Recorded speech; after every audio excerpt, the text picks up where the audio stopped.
Hello, everyone. Welcome to the Mindset Sport. Today, we have a very exciting topic for our conversation, which is the danger of relying too much on convenience. In short, the danger of convenience. Let's face it. As we're speaking today, we know what is happening across the entire world. Convenience sometimes make us forget what is realistic. And convenience is something that is usually said is the enemy of progress. It is said that great things never come from comfort zones, and therefore don't watch the clock. Do what it does and keep going. With that said, I am joined by my co-host Daniel Afumbom Munang. Afu, what says you? Well, I'm glad to be back. This is going to be a very interesting episode on the cost of convenience. And like we know, there are no shortcuts to the top, and it is lonely at the top, as Asake says. So we're going to investigate how too much convenience can hinder our progress to eventually get to where we want to be. Absolutely, very important perspective you're bringing in there. It is something that needs to be discussed, and it is said that the danger of convenience is an aspect that is quite very important because let's face it, in a modern world today, convenience is everywhere from fast food to instant messaging to engaging on TikTok and spending time just on social media. While convenience can make our lives easier, it can also break our lives. It can have negative effects on our growth and progress. And so, let's dive into this topic and understand why it is critical and crucial to step out of our comfort zone and challenge ourselves. So the first question I would like, what is convenience and why do people seek it in the first place, Afu? Well, that's a very good way to start it. I think that convenience, long story short, it's just the easy way out. And although convenience, we love convenience, convenient stores, convenient ideas. Convenience is obviously very good, but once it comes to a point where it becomes excessive, then it's not so good. And the reason why I think some people tend to move towards convenience is, even though they shouldn't, is because it's easy. And not everything that's easy is the way that it's supposed to be. So in order for us to move away from this, we must acknowledge when it's okay to be convenient and efficient, but when it's okay not to do that. Absolutely, and very important aspect, Afu. And what is very important that you brought up is that it's easier to be able to do these sort of things. So let me ask another question to you. How do we reverse this? Yeah, I think the way for us to reverse this is through us just getting a critical understanding of convenience and the pros and cons. And in a situation where the pros of convenience, the cons actually outweigh the pros, then we can start to shift away from it. And an example of this, convenience is good. Like, let's say you have a store near you and there's a store like 15 kilometers away. The convenient option is to go to that store. No one's disagreeing with that. But when it really matters, for example, doing the convenient route, just going out instead of actually locking in the study, if you have a test tomorrow, although it's not as convenient to study because it's hard work, it's a necessity. So we need to know when to pick convenience and when not to. Because convenience on its own is not bad. It's just that when we apply it to every scenario, then repercussions can occur. Very important point. For those of you who are joining in today, we are discussing the danger of convenience. And as Apu have articulated, convenience refers to anything that makes tasks easier and more efficient. But people seek convenience because it saves time and effort, allowing them to focus on other activities. But the question then becomes, does convenience have any danger? And therefore, how convenience can be dangerous from articulations already is that while convenience make us feel good at the moment, it also leads to laziness and dependency. And when we rely too much on convenient solutions, we miss out on opportunities to learn and grow. For instance, if we always use a calculator for simple mathematics, we might lose our ability to perform basic calculations. So, given the fact that convenience leads to laziness and dependency, do you think that with the advent of artificial intelligence, with machine learning, and all these robotics now that are doing things already for people and making life so convenient, are people going to lose the ability to operate like humans? And if so, has social media also contributed to this convenience that people will spend 10 hours on TikTok, forget to do the assignment, forget to cook, forget to wash their dresses, forget to read, and forget to prepare for what could make their lives better?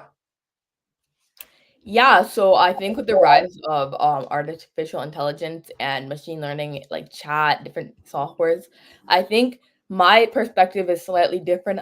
If you are, if you don't know how to do stuff before chat and before this AI, even with chat, you're still not gonna know how to do it. Similarly, if you're bright before chat and you're bright before AI, you're still gonna be bright even with chat. And the reason for this is that it's a software, right? It picks up on what you put in. So if you don't know what to put into it, then you're not going to get any outcome. So I think that the rise of AI, it's very good for us to help it, but when we start to abuse it too much, then it can definitely lead to us forgetting our original skills. But what I do think, it comes down to the individual. If you're using it as a tool rather than it doing stuff for you, then there's absolutely no problem. But then when it gets excessive, then that's when convenience starts to override common sense. And to answer your second question, I think that a lot of people, they tend to go to the easier option. What we have to realize, chat and other AI systems, it's like Google. And Google has been a thing for over 10, 15 years. And there's still some people till this day who aren't the sharpest tool in the shed, even with all these resources. So the resources will always be here, and there's no way for us to stop it. But what we can do is change our mindset to use it as an end all be all. Very good point. There is a very false narrative that keeps getting repeated in all facets of society, in areas different, in different communities, in different regions, and even across the world, that life is supposed to be easy. That is an assumption. Historically and even biblically, there has never been any time that life was easier.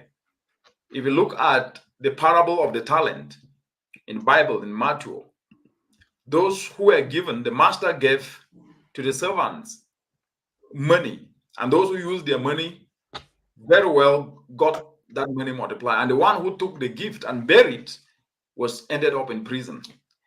Do you think that a narrative of convenience is being misconstrued and is misleading people? And if so, how can we reverse this to make sure that we speak truth to the realities rather than driving a false narrative that makes people happier but continuously peril down a wrong pathway?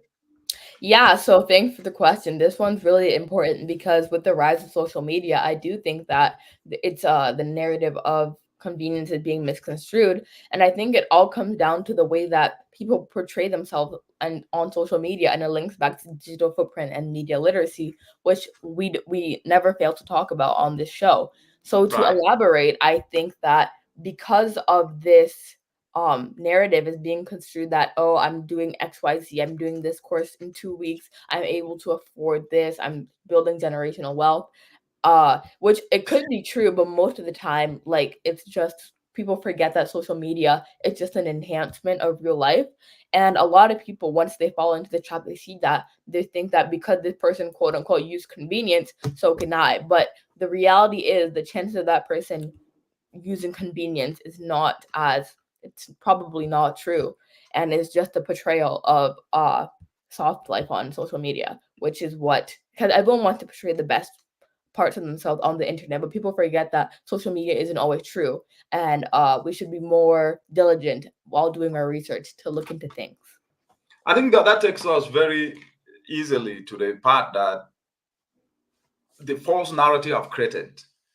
So it is the same attitude that when you go to school, finish with a degree, you are supposed to be given a job. But the reality is that government cannot create jobs for everybody. A degree is supposed to help you to read, is to help you to understand concepts, is to help you to innovate. And if one cannot innovate, even in the job, he or she will not perform outstandingly. But the point therefore becomes, do you think the narrative of reality is being misconstrued to fit to the narrative of convenience and therefore further misleading people to think that it is easy elsewhere? Because as we're speaking now, a young person in Frunkankang or in Bishong Mabo, etc., is thinking it is easy in Europe or in Canada or in America. Whereas those who are there know that they work round the clock. Do you think truth is not spoken to the realities of a time? Well, I think that what we have to realize is that a lot of people fail to look at social media for what it is, which is just where people depict the best version of themselves, which there's nothing wrong with that. But what we have to do as individuals is tune ourselves and educate ourselves on social media and educate ourselves to know that whatever we see isn't always the true picture. With this being said, we need to start being more transparent so that other people don't fall into low self-esteem and eventually mental health because they're seeing everyone else be successful and thinking, why isn't this me? But 9 times out of 10, there's more to the story than what you see on the Instagram story.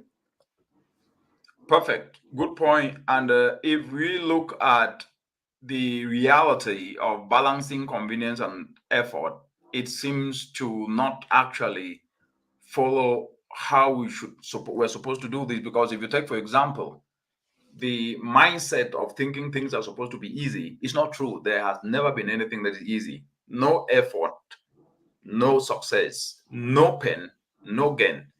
And therefore, if we don't then put effort, then we're going to go nowhere. Over to you, Afu, for questions. Yeah, of course. So, what do you have to say regarding the cost of convenience? What would you say to young people who are going on social media? They're seeing everyone live their best life, and they're wondering why isn't it them? They're working hard, they're going to school, they're doing extracurriculars, they're doing innovative volunteerism, but why aren't they living quote unquote the life? What would you say to people who are getting discouraged because of social media? The reality is that if you want to live a life based on perception, then definitely you are going to struggle all your life. Life is not about perceiving what is happening, it's about doing what needs to be done by you. So the question then becomes, if you want to compare yourself with others, then you will always feel you lack everything. Whereas those you are comparing with are in some way also admiring you because of what you've achieved. But you who have achieved it in terms of education, in terms of helping others in the community to learn something or to turn waste to briquettes or teaching others geography, physics, they're admiring you, but then you are admiring them and they're admiring you. And sometimes they have something that they do not even have. It might be borrowed or loaned. And therefore, firstly, we need to be contented and know that to become better in whatever thing we do, we need to focus, dedicate our efforts, and be focused and passionate at the same time patient. And therefore, for the young people who do not want to do anything and want to rise to the top very quickly, it's not as easy. You climb a ladder rung by rung.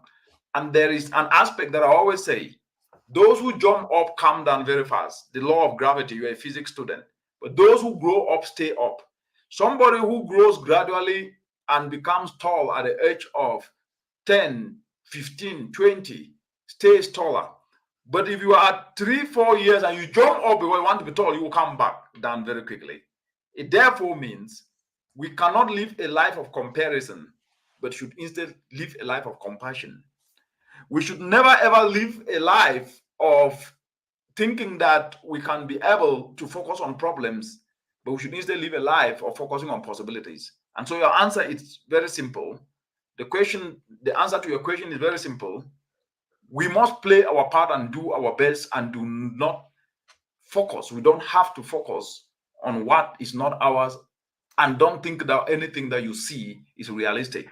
The world is a virtual world, and optics sometimes may present a picture that has never happened, but yet mislead people to think that they are behind, whereas they're actually ahead.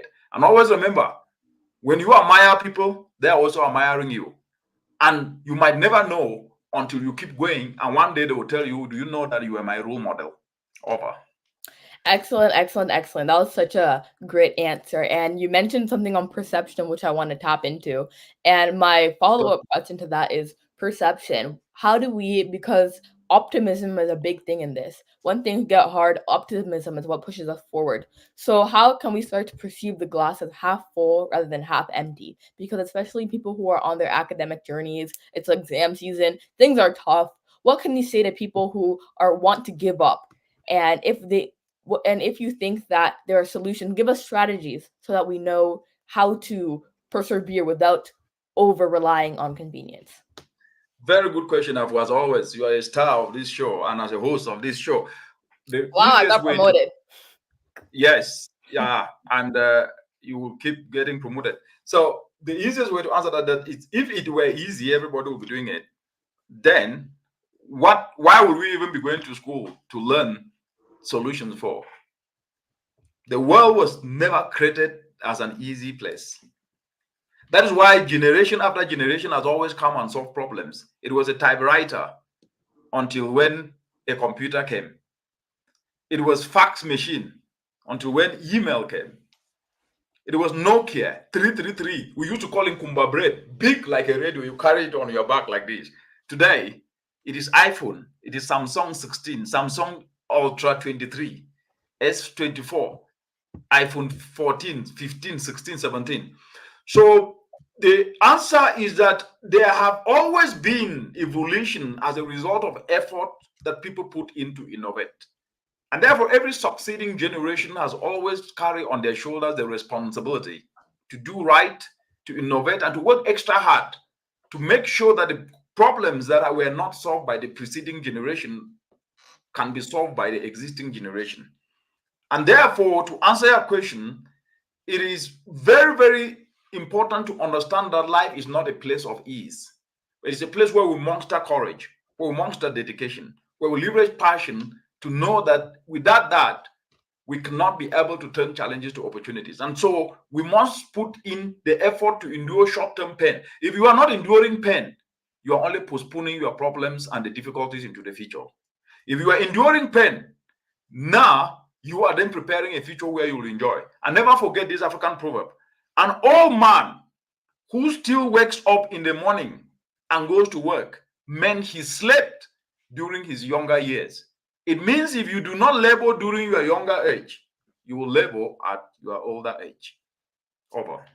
Excellent, excellent, excellent. And I like how you mentioned that about the older man who still goes to work, because when we really look at it, within time, we're gonna work at some point. And would you rather work now when you're physically able to and it's the time to work, or would you rather have your mates be on a yacht at 60 retiring while you're still doing the work, not because you want to, but because you didn't do it when you were supposed to? And my last question before we switch gears is, what would you say to this influx of digital footprint and people, not necessarily digital footprint, but people trying to flex for the gram and people trying, we talked about this last time, clout chase. And do you think this affects convenience? And if it does, how can you tell people, what would you say to people who are getting trapped in this clout chasing run? Yeah, very, very important. The reality is that I've spent a lot of my time in my writing to guide young people, whom I'm very passionate about, to make them understand that it is not in being popular for wrong reasons or popularity without substance that makes you stand out. What makes you stand out is not a number of likes or clicks or forwards or retweets or shares. What makes you stand out is your uniqueness. And what you will notice is that when you are doing right and doing something very, very important and sophisticated to turn challenges to opportunity, people will not understand, and you may never even have up to 100 likes. That's not a problem. The society we are in today is a society in which negative news seems to carry the flame faster than positive news. That's how the world is. But what I've always tell young people is that significance is not in numbers. Significance is in importance, and importance that can be able to touch a life. So if you are able to do something that can touch one life, and somebody does something that can imperil 100 lives and get the headlines, continue to do that which touch lives, because it's just a matter of time and you will be known. And I said it using myself as a very practical example. When I was volunteering, my colleagues were laughing at me that, oh, you are volunteering without pay. But that volunteerism alone gave me the experience to be able to win a scholarship to study at Nottingham University. And later on, finish a PhD, and later on, join to work as an environmental scientist for the globe. But the point I am making is that when we live with the thinking that we need to chase cloud and for others to like us in virtual space, then we're actually misleading ourselves, because virtual space is not a person. People sit behind their computers. Algorithms carry what they say. You don't even meet the people. And maybe in real life, those people are actually doing different things, but they come and mislead you on social media, and you focus there, spending your time, whereas they're progressing in other domains. So to answer your question is, anybody who feels bad or who feels that he or she is behind because he's seeing others with more likes and more interactions on social media with so many followers is actually misleading his or herself, because the virtual space means nothing. Actually, sometimes don't even go to the virtual space if you don't have anything substantive to offer. Focus on explaining what you like, whether people click it or not, it doesn't matter. That you are also creating a portfolio for yourself, because anybody who will employ you in future or even want to create acquaintances will go online and click, and your name will come up. And if it only comes up with negative things you've been sharing for likes, definitely you are going to be in a place that will only cause you trouble. And that is why the digital footprint conversation is always important. Excellent, excellent, excellent. And I think that you brought up a really good point, because a lot of people think likes are synonymous with impact, which, although it can be true sometimes, most of the time, let's say you're posting something really impactful and only gets 2 likes, that's okay, because at least the 2 people who liked it learned something, rather than you posting something bad and it getting 100,000 likes. Then on the internet in the next few years, people will know you as that shady hater rather than that innovator. So let's move on to the topic. And do you have anything else you'd like to share and ask before we call it wraps? Yeah, for those of you who are watching, please, thank you. We are discussing the danger of convenience, and please, if you can share and ask questions and share your ideas, that will be very, very important. Yes, Afu, as we are talking, this is not so. The if you've noticed is, if we were talking about gossip or talking about something that was very negative, we have about 1,000 plus people who will be watching this. And what does that tell you?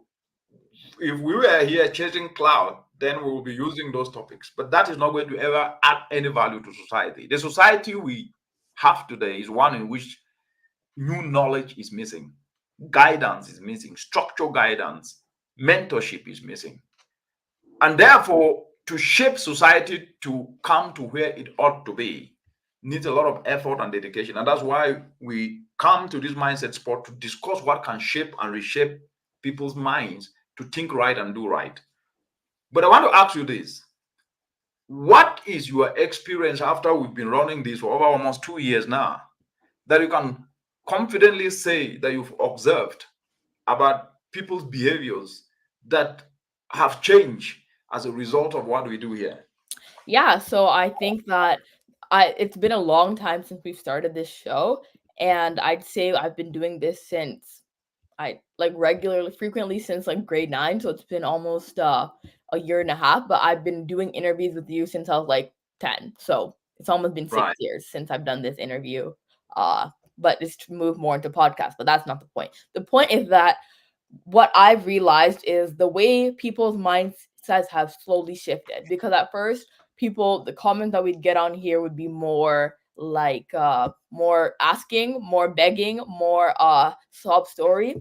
And but the more we do this, the more people we've attracted, the more regular viewers we have attracted who come here to learn and don't come here to beg. And what we've learned, what I've learned especially, is that we learn so much from you too, by you guys sharing your experiences, by you guys sharing how these mechanisms have changed your life, and by you sharing your stories and sharing your insights. We learn every day too. And I learned that through this, in a nutshell, we all have strengths and we all have ideas. And when we come together to innovate solutions, then we have a beautiful, beautiful mosaic of solutions, which is what we are trying to prove and what we're trying to portray each and every session. Very, very important, amazing inputs. Now, let's get to this last part, embracing effort for long term benefit. Do you really think that people can embrace any effort over convenience with the way the world is, where people are lazy, people just want to have what they want without necessarily having to spend and spare any effort in doing something? So if you were to take, for example, the practical aspect in sports, practicing regularly and pushing through tough training sessions lead to improved performance and skill development. And this effort pays off in the long run much more than taking shortcuts or relying solely on talent. Now, are people willing to endure short-term pain for long-term gain? Do you really think this is what they want to do? And that is why they will not want to hear this kind of conversation, because it ushers them to work. Yeah, so I'd like to begin with this quote. It's talent. So everyone has the dilemma between talent and hard work. And the saying is hard work always wins when talent doesn't work hard. And what we Wow. have to realize is that, for example, let's just use the soccer player Kylian Mbappe. He obviously has a lot of talent. He's very talented, but he still goes on the field every single day. He's training. And he wouldn't be as successful as he is today without his training, although he is naturally skilled, naturally athletic. And this relates to every single aspect of life. For example, you can be really smart but still not score hundreds, but someone else who's not naturally as smart is scoring those grades because talent won't always take you to the highest level. Talent will take you somewhere, obviously, but to that number one spot, there has to be some hard work in there as well. So to answer your question, I think that short-term pain over long-term gain is something that a lot of people are moving towards because, like I said previously, social media, the lack of transparency. But at the end of the day, we have to realize it comes down to ourselves, and we need to realize that social media is not always, the depiction of it is not always 100% genuine. And once we realize that, then I believe that the short-term pain, long-term gain formula everyone will start to move towards the that mechanism, because we'll realize that if we don't do it, who's gonna do it, right? So only we can grow ourselves, and only we can train ourselves. No one's gonna put a gun to your head to say go study. No one's gonna put a gun to your head to say go to practice. No one's gonna put a gun to your head to say go to work. So that comes down to, and the people who are achieving these things, like I said last time, they don't have 6 fingers, they don't have 11 toes, they don't have 3 legs. They are just people who are disciplined. So once we choose to tap into that discipline, then we can move away from relying too much on convenience and move towards building our future and move towards short-term pain for long-term gain. Because at the end of the day, it's not like we're going to die tomorrow. We're going to live long. And if we're going to look back and see what we did before, and if we did before was nothing, then we're going to work then. But we need to focus on the future rather than focusing solely on the present. I love that. We need to focus on the future rather than focusing solely on the present. And that takes me to this point as we run up, the difference between work and a job. Work is supposed to be what we do to have self-fulfillment. A job is what you do that pays you. But we always confuse between these two, because each and every one of us is created for a purpose, and the purpose of life is to be useful. And usefulness in the context of our world and Africa today is to turn challenges into opportunities. That you get up in the morning, you see that waste in your vicinity, you carry it, you learn how to turn that waste into fuel briquettes, into burgers. You learn how to sew apparel from sustainable material or from waste, so that it doesn't end up in our open environment and our waterways and choke and clog our waterways, resulting to flooding and mosquitoes to come as a result of waste that has been dumped somewhere that block and cause waterways to not be able to allow water to go through. The point I'm bringing this up, therefore, is each and every one of us, regardless, is supposed to do something that we are passionate about in solving problems, not in causing problems. And that is work. And therefore, if we are not doing anything out of our jobs that benefits humanity, then definitely we're missing out and wasting our talents and our abilities. I just thought I should bring that up, because to do that, convenience cannot be part of it. Because the young people who are listening and the parents who are listening may be asking the question, how can we encourage ourselves and others to put in effort? The answer is simple. Do what you can do to turn a challenge into an opportunity. Set goals and celebrate small achievements. And remind yourself always of the long-term benefit of your effort. And therefore, encouraging a mindset shift. And we always talk about this mindset. The mindset shift from seeking immediate gratification to valuing the process and the journey, which is very, very critical. And therefore, parents can encourage their children to be able to participate in household chores or household activities and extracurricular activities that require effort and dedication. Watch plates, fix your bed, right? This teaches them the value of hard work and persistence from an early age. Because if you pretend to think that everything is jolly jolly, as they say in pidgin English, then they'll grow up with a mindset that is easy. Whereas ease is the biggest threat to progress. Over to you, Afu, as we run up. Excellent, excellent, excellent. And what I'd like to say is everything you've said here is 100% correct. And for example, work versus job. Like you work, your job is an environmental scientist, and your work is very similar to that. But for example, you can be a teacher by profession, but be Correct. very passionate about health advocacy, or you can be an accountant and be very passionate about finance. For example, I'm technically employed at McDonald's, but that's not my job, right? My job right here is showing you guys and displaying the way that we can leverage ourselves to create solutions. And just because, like I want to mention, what you study isn't synonymous to the impact that you'll create in the world. For you to be a climate activist doesn't necessarily mean you have to study climate studies. Right. For you to be a Very health correct. advocate doesn't mean you need to study medicine. For you to be Right. a gender advocate doesn't mean you have to study sociology. What it comes down to, what impact you'd like to make, and you can do that even if it's different from your job, as long as you have the discipline. And discipline is something that comes up in all of our episodes, because once you develop that discipline, whether it's from making your bed, whether it's from going on runs in the morning, whether it's, for example, with us, it's early where I am, but I'm still choosing to get up and the show must go on. So by us developing discipline and by us changing our mindset, we will be able to stop the ease and use convenience only when it's necessary and not solely rely on it. Because once we solely rely on convenience, then our own great ideas get obscured. Very, very important. Stop the ease, stop the comfort, and get down to work, which is quite very, very important. Axe the ease, stop the comfort. Stop the comfort, and get down to work. And know that discomfort is a sign of growth. If no, anywhere you are, if you're not like every single entrepreneur, every single billionaire, everyone can tell you that in order for us to get it done, we must step outside of our comfort zone. And as we continue to get stuff done, that uncomfort will slowly turn into comfort.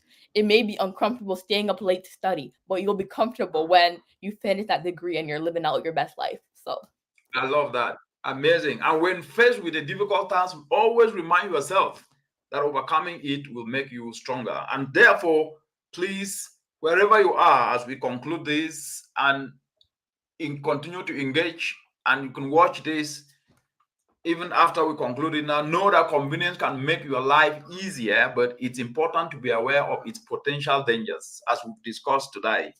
By stepping out of your comfort zone and embracing challenges, you can grow and achieve big things. And always remember this, that great things never come from comfort zones. Great things, they do not come from comfort zones. Therefore, always strive to balance convenience with effort and continuously seek opportunities that can be able to grow you. And those opportunities will be coming with some discomfort. Until then, it's been a very great conversation. See you next time. See you next bye-bye. week. Yes, next week. Okay, bye-bye. See you guys.